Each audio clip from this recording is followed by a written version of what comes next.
Hello, already দেখে নিয়েছো। Please don't hate me for this. Okay, first one, our প্রেম for বিবি number one. He is not just a red flag, he is a red forest actually. তোমার বিয়ের এত বছর হয়ে গেছে, তুমি বোর হয়ে গেছো, তুমি তোমার সেম ওয়াইফকে দেখে স্পার্ক হারিয়ে ফেলেছো, তো একটা র্যান্ডাম ট্রিপে গিয়ে একটা র্যান্ডাম সুপার মডেলের সাথে আলাপ হবে।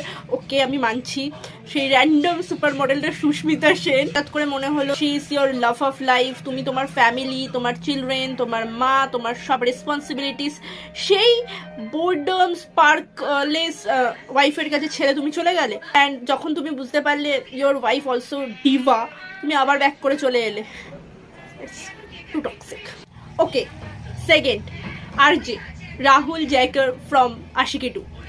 I agreed. She made Arohi to the Arohi Kashyap.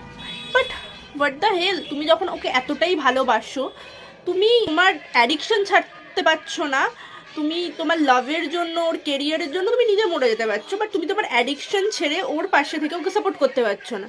মানে ছেলেদের হয় না, প্রাণ যায় তো যায় ভাই, মেল ইগো না যায়। Okay, most controversial one, Rahul from Kuch Kuch Hota Hai তুম নেই সমঝোগি ওয়ান। তোমার কলেজের বেস্ট ফ্রেন্ড, তার ছোট ছোট চুল ছিল, টম বয় হিসেবে ঘুরে বেড়াচ্ছিল বলে তোমার ভালোবাসা রিয়েলাইজ হয়নি। তখন তুমি কলেজের প্রিন্সিপালের মেয়ে, she is the hottest one, টিনাকে দেখে চলে গেলে। আফটার সাম ইয়ার্স যখন তোমার বউ মারা গেছে, তোমার লাইফে কাউকে একটা চাই, যখন অঞ্জলি একেবারে লেহেঙ্গা চলি পরে বড় বড় চুলে সেক্সি হয়ে চলে এলো, তোমার ভালোবাসা জেগে উঠলো। এই ভালোবাসাটা কলেজ টাইমে কোথায় ছিল? হাওয়া খেতে গেছিল?